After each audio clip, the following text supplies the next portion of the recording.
Des rafales de vent à plus de 220 km/h qui emportent les toits et font trembler les lignes électriques. Le cyclone Chido, à ce moment-là, est au plus fort de sa puissance. Toute la maison s'est envolée sur la route. Mes amis, j'ai plus de maison. J'ai plus de maison. Chido a tout pris. À Mayotte, de nombreuses habitations sont précaires. Souvent des cases faites de tôle qui n'ont pas résisté au cyclone. Dans cette commune proche de Mamoudzou, des dizaines de maisons semblent avoir été emportées. Image impressionnante de la catastrophe. Nous avons réussi à joindre une habitante au téléphone. C'est catastrophique. Les maisons sont essentiellement composées de tôle. Quasiment toutes les maisons en tôle se sont effondrées et envolées. Moi, ma propre maison n'existe plus d'ailleurs.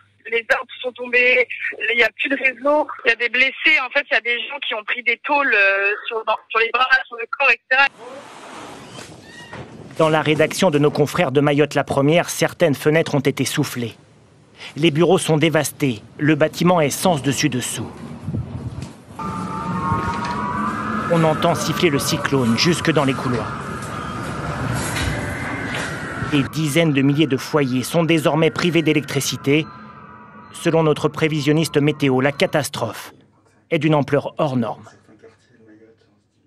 C'est vraiment le scénario du pire puisque les vents les plus forts sont vraiment tombés sur l'île. Et si on veut vraiment retrouver un cyclone aussi puissant, il faut retourner quasiment un siècle en arrière puisque c'est en 1934. Donc par ce côté vraiment très rare, on peut qualifier ce cyclone d'historique.